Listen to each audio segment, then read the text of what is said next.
kesempatan hari ini saya tidak melemparkan pilihan kepada Bapak dan Ibu. Kan dilemparkan pilihan tentu beda satu sama lain, tidak ada yang sama. Nah, pada kesempatan ini saya akan memilih materi nomor 19. Bagaimana menjawab pertanyaan dengan pertanyaan. Nah, ini ada hubungannya. Ya, kenapa Pak saya memeluk Islam? Nah, saya memeluk Islam karena saya menemukan begitu banyak ayat-ayat di dalam Alkitab yang bertentangan dengan hati nurani. Jadi Alkitab ini sebenarnya, kalau kita dalami Alkitab ini, semakin kita gali akan semakin membingungkan. Hampir dapat dipastikan setiap orang Kristen, siapapun dia dalami Alkitab benar-benar, hampir pasti dia akan keluar dari Kristen, ya, dan akan memeluk agama lain. Ya, umumnya mereka akan memilih agama Islam, ya, termasuk Bu Iren juga, Nababan juga, saya juga, ya, karena menggali kandungan Alkitab itulah membuat kami sendiri ragu, gitu. Bagaimana menjawab pertanyaan Kristen terhadap Islam, atau bagaimana menjawab pertanyaan dengan pertanyaan. Nah, ini kata orang Kristen. Kenapa sih orang Islam itu mengharamkan babi? Padahal kan daging babi itu sangat enak.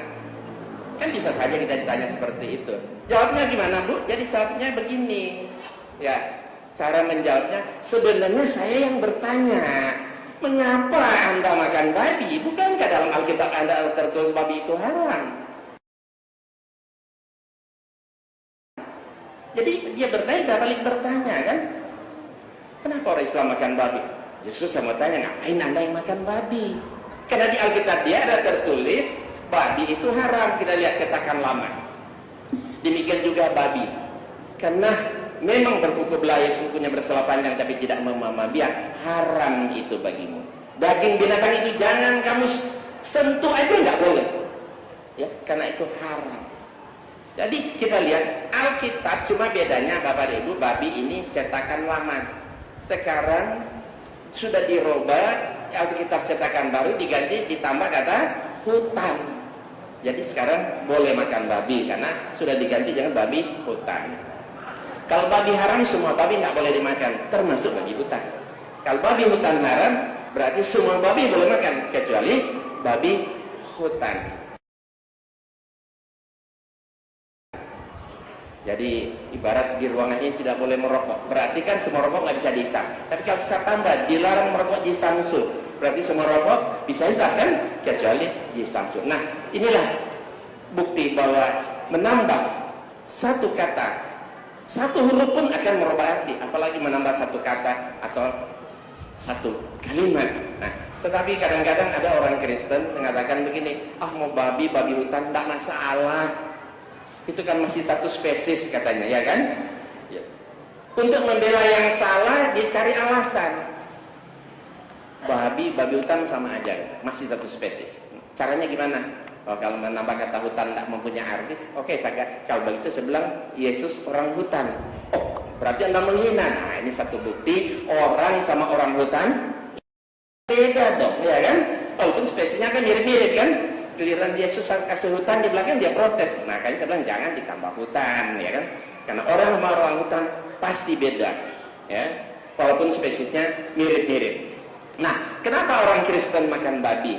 Ya, ini sebabnya. Karena Paulus menulis dalam kitabnya, kamu boleh makan segala sesuatu yang dijual di pasar daging tanpa mengadakan pemeriksaan. Bahkan di dalam 1 Korintus 10 ayat 27 Paulus menulis, kalau kamu diundang oleh orang yang tidak percaya dan undangan itu kamu terima, maka makanlah apa saja yang dihidangkan kepadamu tanpa mengadakan pemeriksaan. Berarti kita kalau diundang oleh orang non muslim, mau ada babi, mau anjing, mau apa, makan aja berarti kan. Nah, inilah kacaunya dalam Kristen, dan yang mereka amalkan justru yang babi haram, kita umat Islam yang amalkan. Kita lihat kemudian kali tanya, kenapa sih orang Islam itu, wanita Islam harus berjilbab? Ya kan? Suka juga ditanya gitu kan. Ngapain sih orang wanita Islam berjilbab? Nah, menjawabnya justru saya ingin bertanya, ngapain sih wanita Kristen tidak berjilbab? Harus dibalik, kenapa sih? Sebenarnya saya mau bertanya, kenapa Anda tidak berjilbab? Kenapa? Karena di dalam Alkitab ada juga perintah seperti itu. Kita lihat di sini. Ya, tetapi tiap-tiap perempuan yang berdoa atau bernubuat dengan kepala yang tidak bertudung, ini bahasa Alkitab tudung, ya, maka ia menghina kepalanya, sebab ia sama dengan perempuan yang dicukur rambutnya. Sebab jika perempuan tidak mau menudungi kepalanya, maka haruslah ia menggunting rambutnya. Tetapi bagi wanita atau perempuan ada kehinaan apabila mencukur rambutnya, makanya harus pakai tudung, makanya harus pakai jilbab. Justru ada ajaran di Alkitab wanita itu harus berjilbab. Kenapa sih laki-laki yang beragama Islam harus disunat, kata mereka kan? Ngapain sih orang Islam kok laki-laki harus disunat? Nah, jawabnya gimana? Dibalikin lagi pertanyaannya. Justru saya ingin bertanya, mengapa orang Islam tidak mewajibkan bersunat? Iya kan? Justru dibalik. Karena awal mula ajaran bersunat itu adanya di kitab dia, bukan di Quran. Karena awal mula bersunat itu kan karena Nabi Ibrahim, ya kan? Makanya umat Islam kalau bersunat mengikuti sunnah Nabi Ibrahim. Asal mula perintah berkhitan. Allah mewahyukan kepada Abraham, dari pihakmu engkau harus pegang perjanjianku engkau dan keturunanmu turun temurun. Inilah perjanjianku yang harus kamu pegang, perjanjian antara kamu serta keturunanmu, yaitu setiap laki-laki di antara kamu harus disunat. Anak yang berumur 8 hari harus disunat. Dan orang yang tidak disunat, yang tidak dikerat kulit ketannya, maka orang itu harus dilenyapkan dari antara orang sebangsanya, karena ia mengingkari perjanjian. Berarti sunat itu wajib kan? Ancamannya hukuman mati kok. Ya kan? Wajib. Anak yang berumur 8 hari harus disunat. Begitu Ibrahim menerima perintah khitan, dia langsung khitankan diri dia sendiri. Dia langsung khitankan Ismail. Karena Ismail duluan lahir pada Ishak. Begitu Ishak lahir, langsung Abraham sunatkan Ishak. Tepat 8 hari seperti yang diperintahkan Allah kepadanya. Tidak bertentangan. Yesus pun begitu. Ternyata dalam Injil Lukas pasal 2 ayat 21, di sana disebut apa? Pas genap 8 hari dan ia harus disunatkan, ia diberi nama Yesus. Jadi Yesus juga disunat. Jadi perintah bersunat itu kewajiban, buktinya ancaman hukuman mati. Yesus melakukan, Ibrahim melakukan, semua melakukannya. Tapi apa kata Paulus? Kita lihat apa kata Paulus. Dengan sombongnya Paulus mengatakan, sesungguhnya aku Paulus berkata kepadamu, jikalau kamu menyunatkan dirimu, Kristus Yesus tidak berguna bagi. Gimana? Bertentangan? Ya bertentangan. Jadi orang Kristen tidak sunat itu karena dia mengikuti ajaran Paulus. Ini namanya yang batil ini kan? Bertentangan. Bahkan dikatakan dalam 1 Korintus ini, kalau seorang dipanggil dalam keadaan bersunat, kata Paulus, janganlah ia mau berusaha meniadakan tanda-tanda sunat itu. Dan kalau seorang dipanggil dalam keadaan tidak bersunat, janganlah ia mau bersunat. Bersunat atau bersunat tidak penting. Yang penting mentaati hukum-hukum Allah. Kalau yang penting mentaati hukum-hukum Allah, mestinya sunat. Jadi inilah yang menyebabkan kenapa mereka tidak bersunat. Yang mereka amalkan, ya ini ajaran Paulus yang batil. Makanya kita sering bilang orang Kristen itu pengikut Paulus, bukan pengikut Yesus. Justru yang mengamalkan ajaran sunat itu kita umat Islam yang amalkan. Oleh sebab itu kalau mereka tanya, ngapain sih laki-laki orang Islam harus bersunat? Balik tanya kan, justru saya yang menanya, ngapain kalian kan yang tidak bersunat? Karena ternyata ada kan perintahnya. Apa kata Yesus? Inilah hidup yang kekal itu. Hidup kekal berarti masuk surga. Ada 2. Pertama, mereka mengenal engkau satu-satunya Allah yang benar. Kedua, mengenal Yesus Kristus yang telah engkau utus. Berarti Yesus mengaku dan jujur Paulus, Allah satu-satunya yang benar, dia hanya diutus oleh Allah atau utusan. Asyhadu an la ilaha illallah wa asyhadu anna Isa Rasulullah. Jadi Nabi Isa itu mengajarkan 2 kalimat syahadat. Allah itu satu-satunya, dia hanya seorang utusan. Ya kan? Tapi yang terjadi apa? Orang Kristen tidak mengamalkannya. Boleh diamalkan, malah dibikin Trinitas, ada Tuhan Bapa, Tuhan Anak, Tuhan Roh Kudus. Kalau orang Kristen amalkan ya 2 kalimat syahadat yang diajarkan oleh Yesus, artinya menjadikan Allah satu-satunya dan Yesus hanya seorang utusan, saya yakin beda Islam dan Kristen ini tipis. Justru yang bikin jurang pemisah antara kami dengan mereka, karena mereka menjadikan Yesus itu Tuhan. Ya kan? Padahal Yesus mengatakan Allah itu satu-satunya dan dia hanya diutus oleh Tuhan. Matius, Markus, Lukas, dan Yohanes. Ya, kita lihat Yesus semua mengaku dia seorang nabi. Dia hanya seorang nabi. Ini pengakuan Yesus, dia itu nabi. Nah, kita lihat di sini orang lain juga menyebut dia nabi. Orang yang hidup sejaman dengan Yesus, bergaul dengan Yesus, kenal betul siapa Yesus, mengucapkan. Ya. Dan orang banyak itu menyebut inilah Nabi Yesus dari Nazaret. Orang Kristen tidak mengenal Nabi Yesus, dia maunya apa? Tuhan Yesus, ya kan? Kan tidak pernah mereka mengatakan Nabi Yesus kan? Yang ada selalu Tuhan Yesus. Ada ayat di dalam Alkitab, Allah berfirman, Akulah Tuhan dan tidak ada yang lain. Supaya orang tahu dari terbit matahari sampai terbenam bahwa Akulah Tuhan dan tidak ada yang lain. La ilaha illallah. Jadi inilah sebenarnya ajaran tauhid, tapi mereka yang ada di Alkitab, tapi mereka tidak amalkan. Nah, kita lihat di sini apa kata Nabi Musa? Dengarlah hai orang Israel, Tuhan itu Allah kita, Tuhan itu Esa. Esa berarti satu, bukan dua, bukan tiga. Betul. Apa kata Yesus? Jawab Yesus, hukum yang terutama dengarlah hai orang Israel, Tuhan itu Allah kita, Tuhan itu Esa.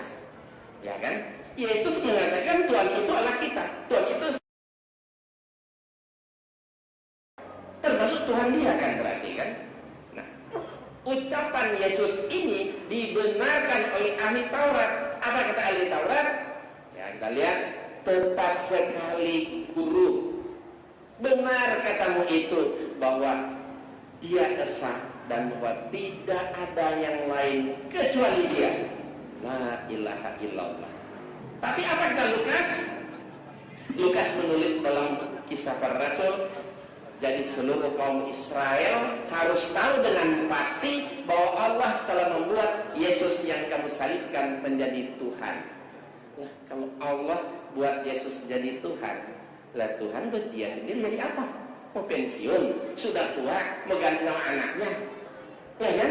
Ini sesuatu yang nggak logik, nggak rasional. Masa Allah membuat Yesus jadi Tuhan, nah dia sendiri mau jadi apa? Kalau kerajaan, boleh kali kan? Mati, ganti sama anaknya. Masa Tuhan kok? Ya, harus diganti, udah tua, mau pensiun, kan nggak mungkin. Apa kata Paulus? Segala lidah mengaku Yesus Kristus Tuhan. Sini Yesus sudah jadi Tuhan di sini kata Paulus. Apa kata Yohanes? Dia menulis dalam Injilnya, sebab ada tiga yang memberi kesaksian di dalam surga, Bapa, Firman, dan Roh Kudus, dan ketiganya adalah satu. Tuhan sudah jadi tiga oknum di sini. Kacau. Konsep ketuhanan mereka sangat kacau. Jadi kita lihat sini, Allah mengajarkan dia itu Esa, Musa mengajarkan Allah itu Esa, Yesus juga mengajarkan Allah itu Esa, ahli Taurat benarkan bahwa Allah itu Esa, Lukas mengatakan Tuhan Allah telah membuat Yesus jadi Tuhan. Paulus mengatakan Yesus itulah Tuhan. Yohanes menulis Tuhan itu ada tiga oknum katanya kan, Tuhan Bapa, Tuhan Anak, dan Tuhan Roh Kudus. Jadi kelihatan ini ayat-ayat batil yang justru mereka amalkan, yang batil-batil. Kita umat Islam justru yang mengamalkan. Kenapa orang Islam sulit menerima Yesus sebagai penebus dosa? Nah, jawabnya gimana? Justru kami umat Islam yang heran. Mengapa orang Kristen begitu mudah percaya Yesus mati menebus dosa? Ya kan? Dibalik, jadi pertanyaan itu dibalik pertanyaan juga. Kenapa sih orang Kristen itu yakin Yesus itu menebus dosa? Nah, bagaimana kita lihat di sini cara menjawabnya? Janganlah ayah dihukum mati karena anaknya, dan juga jangan anak dihukum mati karena ayahnya. Setiap orang harus dihukum mati karena dosanya. Berarti dosa tanggung masing-masing. Ini sesuai dengan fitrah manusia. Satu lagi, aku Tuhan yang menyelidiki hati dan menguji batin. Ya, untuk memberi balasan kepada setiap orang setimpal dengan tingkah langkahnya, setimpal dengan hasil perbuatannya. Daud juga mengajarkan demikian. Kita lihat apa ajaran Nabi Daud dalam kitab Zabur. Dan daripadamu juga kasih setia ya Tuhan. Sebab engkau membalas setiap orang menurut perbuatannya. Berarti dosa tanggung masing-masing, tidak ada penembusan dosa. Yesus pun begitu sebenarnya. Kita lihat apa? Sebab anak manusia Yesus sendiri akan datang dalam kemuliaan Bapaknya, diiringi oleh malaikat-malaikatnya. Pada waktu itu ia akan membalas setiap orang menurut perbuatannya. Jadi Yesus datang untuk membalas setiap orang menurut perbuatannya. Kan Yesus tidak mengatakan pada waktu itu aku akan datang menebus dosa-dosa kalian. Kan nggak ngomong gitu kan? Akan mengampuni dosa. Enggak. Kata Yesus pada waktu itu ia akan datang untuk membalas setiap orang menurut perbuatannya. Yesus tidak menyuruh untuk tidak mengatakan dia akan datang untuk menembus dosa, tapi dia akan membalas setiap orang menurut perbuatannya. Tapi apa yang ajaran Paulus mengatakan apa? Ia telah melepaskan kita dari kuasa kegelapan dan memindahkan kita dalam kerajaan anaknya yang kekasih. Di dalam dia, di dalam Yesus, kita memiliki penebusan kita, yaitu pengampunan dosa.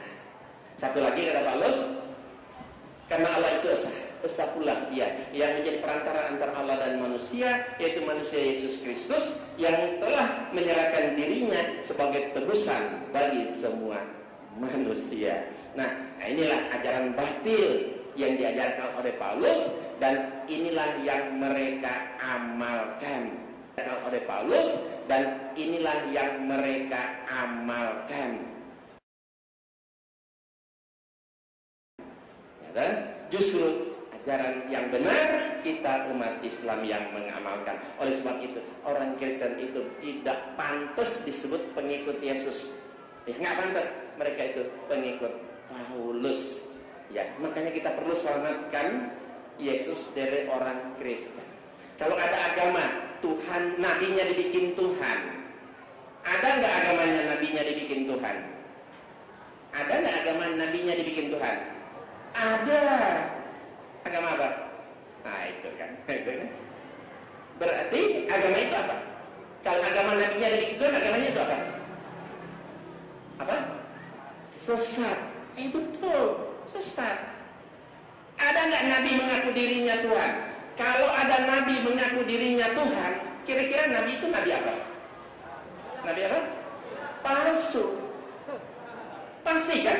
Kalau ada nabi mengaku dirinya Tuhan, pasti itu nabi itu palsu. Tetapi Bapak dan Ibu, Nabi Isa alaihissalam atau Yesus, dia bukan nabi palsu, dia nabi benaran, salah seorang nabi yang sangat kita umat Islam muliakan. Ya, yang nggak benar itu orang yang menuhankan beliau, ya kan? Umat yang menuhankan beliau ini yang salah, yang sesat. Makanya kita perlu meluruskan kesesatan mereka, ya kan? Nah, inilah yang saya lakukan, saya dakwakan, saya tulis dalam berbagai buku. Bagaimana kita mengajak orang-orang non-Muslim, terutama umat Kristen, agar supaya mereka terlepas dari kesesatan mereka, agar supaya mereka mau masuk Islam, supaya mereka bisa merasakan nikmatnya berislam sebagai agama yang rahmatan lil alamin, bisa menyelamatkan mereka sampai ke akhirat kelak nanti. Kenapa? Karena berdakwah kepada orang non-Muslim itu kewajiban kita, bahkan diperintahkan oleh Allah di dalam surat Ali Imran surat 3 ayat 45. Ya kan, Allah berikan kepada Rasulullah, ajak orang-orang yang diberi Alkitab itu masuk Islam supaya mereka mendapat petunjuk. Kalau mereka nggak mau, kewajiban hanya menyampaikan ayat-ayat Allah. Bisa kita lihat surat Ali Imran ayat 20. Sebab apa?